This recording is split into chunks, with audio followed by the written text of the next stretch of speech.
Selamat pagi sahabat Ragam Indonesia. Selamat mengawali hari dengan penuh semangat dan keceriaan. Di pagi yang cerah ini kami hadir memberikan informasi yang menarik dan inspiratif dari seluruh penjuru Nusantara untuk Anda semua. Sahabat, Indonesia dikenal kaya akan kuliner dan juga penganannya. Keragaman inilah yang menjadikan masakan Nusantara memiliki banyak cita rasa dari berbagai daerah. Nah, tiap daerah memiliki kuliner yang menjadi kebanggaan dan ciri khas. Kuliner-kuliner inilah yang menjadi identitas dari setiap kota. Apa saja sajian kuliner ikonik dari setiap daerah yang ada di Nusantara? Ini dia informasi selengkapnya.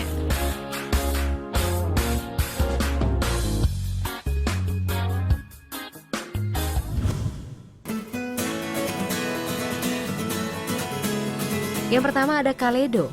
Nah, kalau mendengar kuliner yang satu ini, pasti Anda akan tertuju pada kota Palu di Sulawesi Tengah. Sebelum mencicipi sajian nikmat khas Palu ini, terlebih dahulu kita intip proses pembuatannya. Sahabat Ragam, untuk membuat Kaledo dibutuhkan beberapa bahan seperti kaki sapi, garam, penyedap, rebusan asam jawa yang masih muda, dan cabai giling. Proses pembuatannya tidak terlalu sulit, namun memakan waktu cukup lama, kurang lebih 3 jam untuk merebus kaki sapi hingga keluar kaldunya. Selain disantap dengan nasi putih, Kaledo lebih nikmat jika disantap dengan singkong rebus. Sahabat Ragam, awal mula terciptanya kuliner yang satu ini ketika itu masyarakat suku Kaili hanya memiliki pohon asam jawa, lalu dimasaknya dengan daging, cabai, dan garam. Nah, sejak saat itulah tercipta Kaledo tanpa banyak menggunakan bumbu masakan. Dinamakan Kaledo karena berasal dari dua suku kata Naka dan Ledo. Naka berarti masih keras, sedangkan Ledo tidak. Kedua kata ini tercetus ketika dua orang masyarakat Kaili sedang memasak Kaledo dan bertanya, Naka? Dan yang satu menjawab, Ledo. Ketika itulah spontan saja dinamakan Kaledo. Unik ya? Untuk menikmati kuliner ini, Anda harus merogoh kocek yang cukup dalam. Satu porsinya dijual dengan harga Rp50.000. Sahabat Ragam, meski tidak banyak menggunakan bumbu masakan, Kaledo tetap memiliki cita rasa yang nikmat. Untuk Anda yang memiliki penyakit kolesterol, tidak disarankan untuk menyantap terlalu banyak hidangan ini ya.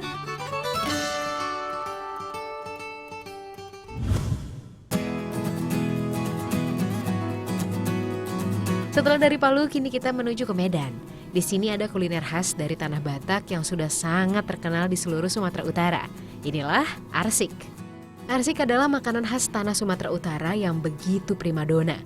Di kalangan, sajian arsik pasti sudah tak asing lagi. Arsik merupakan olahan ikan yang menjadi makanan sehari-hari oleh masyarakat Sumatera Utara. Di balik proses pembuatannya yang panjang, tak heran jika rasa arsik begitu istimewa. Bahan-bahan yang dibutuhkan adalah ikan mujair, lengkuas, asam sihala, bawang batak, cabai merah, kemiri, dan sejumlah bumbu pelengkap lainnya. Dimulai dengan menghaluskan cabai, kunyit, kemiri, bawang merah dan bawang putih, dan andaliman. Andaliman adalah bumbu masak khas Asia yang berasal dari kulit luar buah yang berjenis jeruk-jerukan. Memasak arsik bukan hanya sekedar mengolah bahannya saja, namun harus menjunjung tinggi budaya yang ada. Untuk menjaga cita rasa arsik yang khas, semua bumbu harus digiling tradisional menggunakan panituan.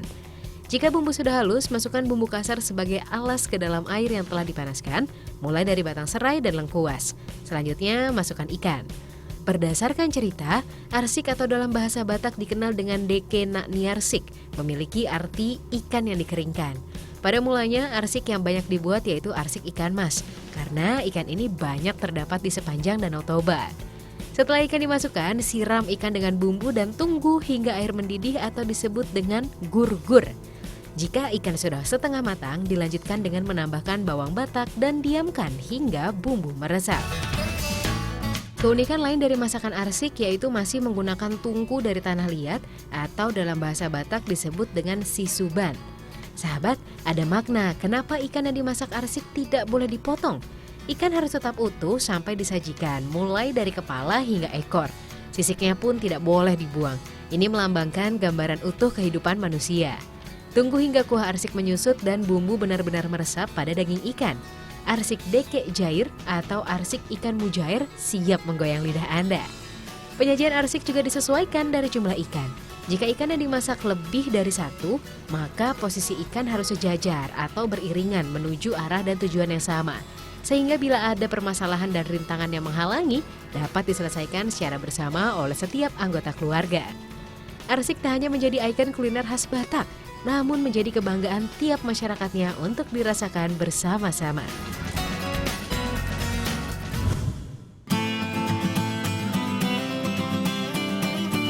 Dari Medan kita menuju bagian timur Indonesia, tepatnya di Nusa Tenggara Timur.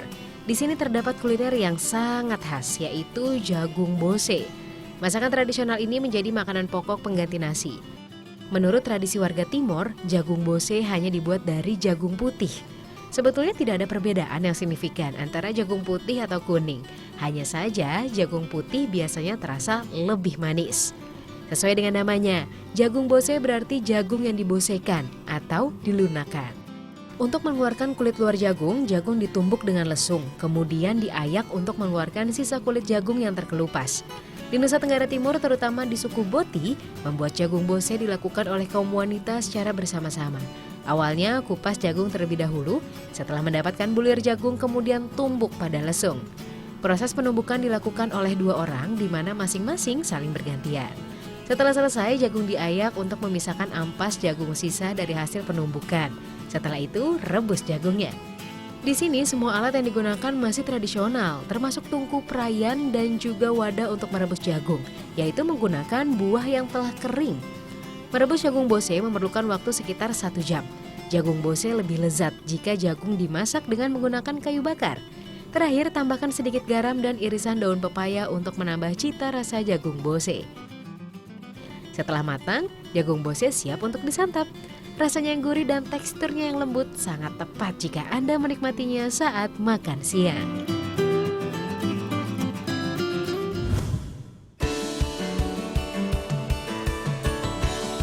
Nah sahabat, kuliner yang satu ini berasal dari Lampung, gulai talos suakambas.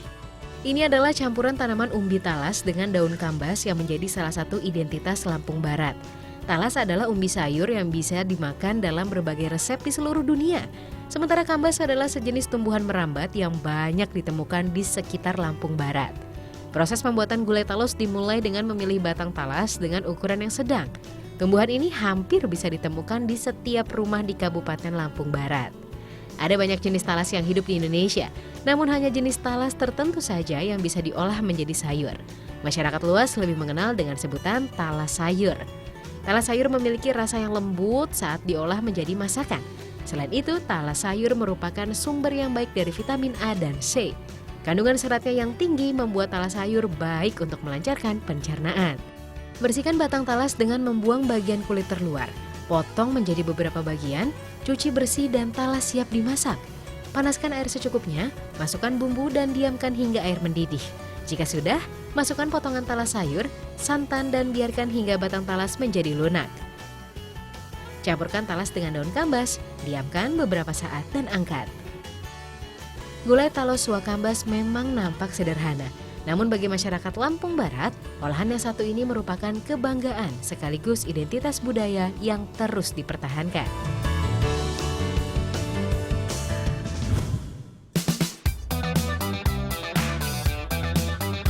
Alam Indonesia memiliki pesona yang membuat Anda berdecak kagum, terlebih keindahan bawah lautnya yang menawan. Salah satu cara menikmati alam bawah laut yang indah yaitu dengan cara menyelam ataupun snorkeling. Banyaknya biota laut yang cantik dan menawan membuat kita terlena untuk terus menikmatinya. Namun, ada biota laut yang terlihat cantik namun memiliki racun yang berbahaya, sehingga kita harus lebih berhati-hati dalam menikmati keindahan biota laut yang ada. Nah, ini dia beberapa biota laut yang cantik namun beracun.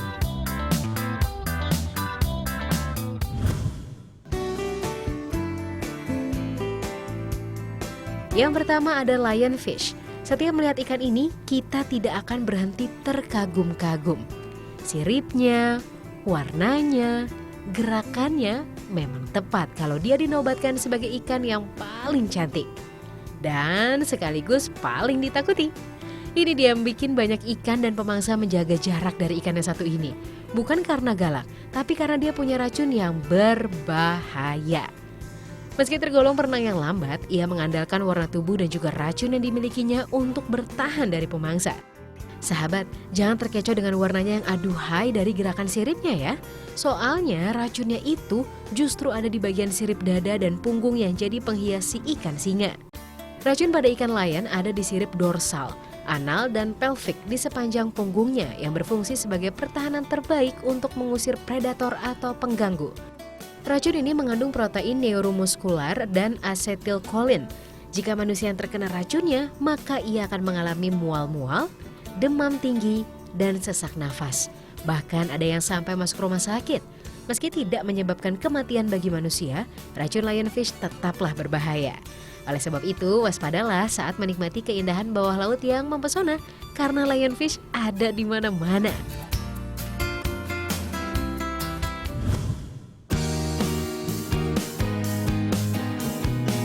Selain lionfish, ada lagi ikan cantik dan beracun yang masih satu family dengan lionfish. Si merah ini termasuk scorpionfish, sahabat ragam. Cantiknya akan membuat Anda terpesona untuk melihatnya dan terus mengikutinya. Ternyata, semakin dalam lautnya, warna ikannya justru semakin keren. Kita bisa menemukan Sirenopias ini di kedalaman 20 hingga 30 meter, sahabat. Tapi Anda jangan sampai tergoda dengan keindahan warna si Widdy ini. Sama seperti si lionfish, letak racunnya ada di ujung sirip atasnya. Biota laut yang berada di perairan dalam ini juga betah tinggal di daerah berpasir, berlumpur, dan tidak terlalu bersih. Tapi bukan berarti dia jorok. Scorpionfish sengaja memilih tempat tinggal yang tidak terlalu bersih sebagai rumahnya, karena di tempat yang banyak kotoran itulah banyak makanan favorit mereka. Hewan nokturnal ini paling doyan makan plankton-plankton kecil dan ikan-ikan kecil. Oh iya sahabat ragam, Scorpionfish juga termasuk penghuni laut yang tidak suka berenang dengan terburu-buru. Hati-hati kalau melihat hewan ini di dalam laut ya.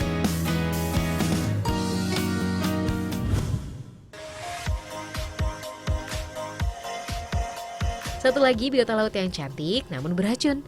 Inilah ikan buntal. Ikan ini suka menggembungkan tubuhnya seperti balon bila ia merasa terganggu atau terancam oleh predator, seperti ikan hiu ataupun manusia. Dengan begitu, predator akan kesulitan untuk menangkap dan memakannya.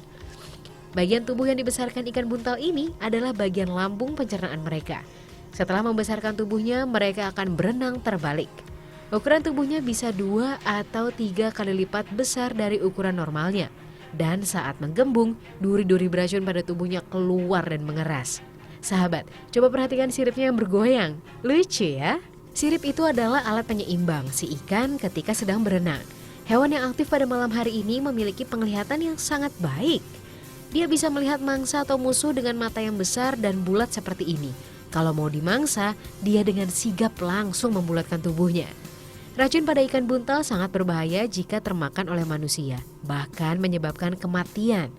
Ini karena ikan buntal mengandung racun tetrodotoksin yang melemahkan sementara otot korbannya yang nantinya akan menghambat pernafasan, menyerang sistem syaraf, dan pada akhirnya akan mengakibatkan kematian. Racun yang sangat mematikan ini akan bereaksi pada korban hanya dalam waktu kurang dari setengah jam. Tidak hanya itu saja, racun pada ikan buntal dapat membunuh 30 orang dewasa. Luar biasa ya ikan ini ya.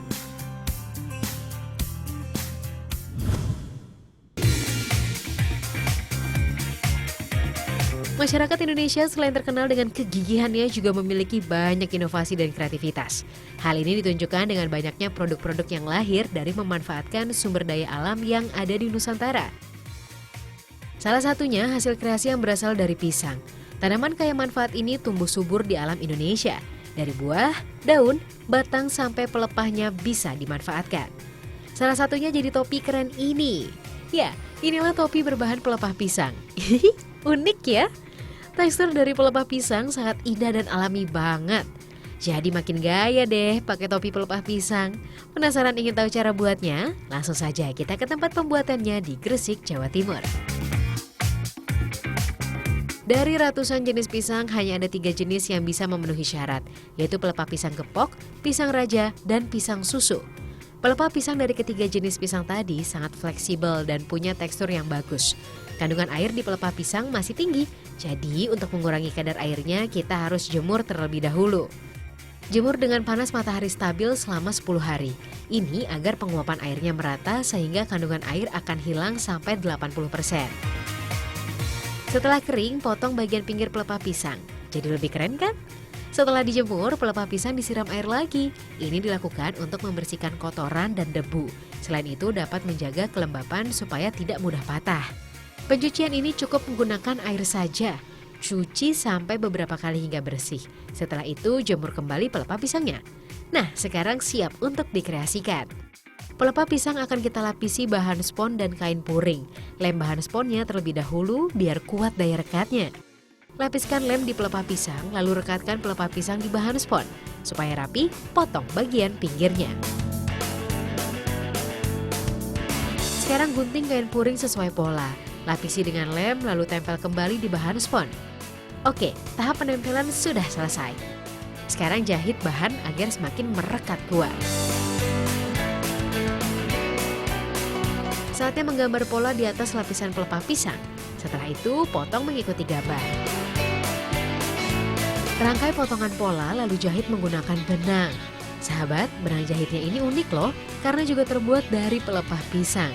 Jahit dengan teknik menyilang seperti ini. Fungsinya biar daya ikatnya semakin kuat dan tidak mudah putus. Topi pelepah pisang tidak perlu diwarnai, karena topi ini lebih disukai karena teksturnya yang alami tanpa pewarnaan. Sudah jadi, keren ya sahabat. Selain topi ada tas juga loh. Untuk harganya, satu topi pelepah pisang sekitar Rp100.000. Kalau tas pelepah pisang harganya mencapai Rp300.000.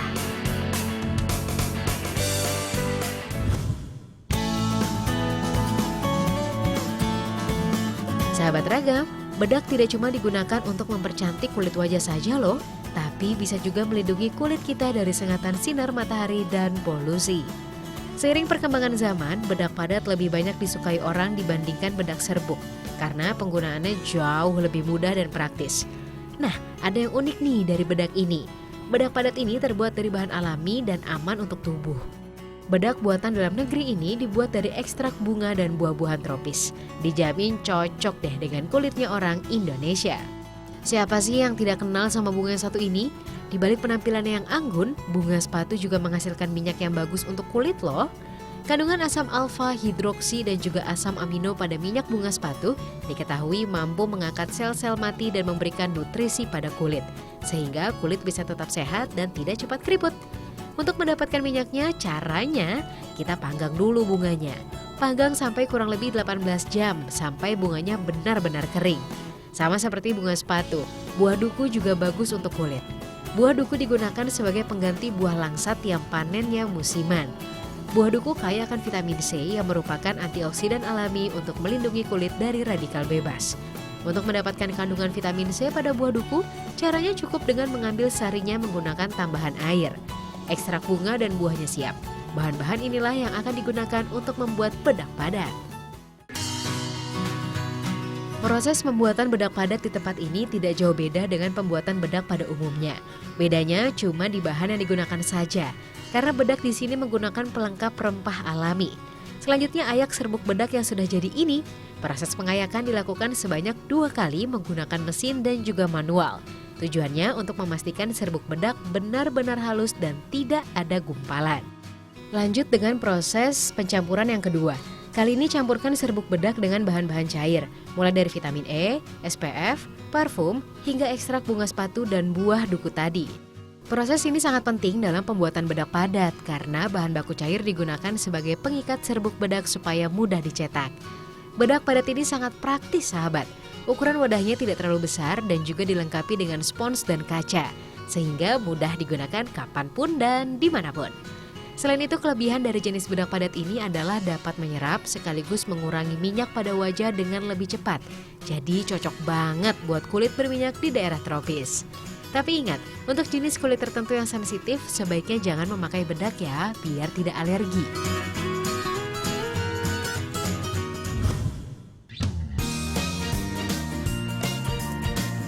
Satu lagi kerajinan unik dan inovatif, yaitu kreasi mainan dari tulang ikan pari. Ikan pari biasanya dimanfaatkan dengan mengonsumsi dagingnya. Ternyata selain dikonsumsi dagingnya, tulang rawan ikan pari juga berguna loh. Salah satunya untuk bahan kerajinan hiasan rumah. Begini proses pembuatannya. Cuci tulang rawan ikan pari sampai bersih. Lalu jemur di bawah sinar matahari. Setelah kering, potong tulang rawan sesuai bentuk hiasan yang akan dibuat. Kali ini tulang ikan pari akan dikreasikan menjadi mobil-mobilan. Menarik bukan? Untuk membuat bagian bodi mobilnya menggunakan tulang rawan bagian kepala dan tulang punggung ikan pari. Gosok permukaan tulang sampai mulus. Selanjutnya tinggal menyatukan potongan tulang-tulang rawan sampai membentuk mobil klasik yang cantik. Jangan lupa pasang roda-rodanya juga ya. Tara, mobil klasik dari tulang rawan ikan pari sudah jadi. Gimana? Keren kan?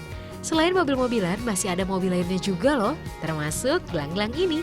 Kalau dijual, kerajinan tulang rawan ikan pari ini harganya bisa mencapai ratusan ribu rupiah. Wow, luar biasa.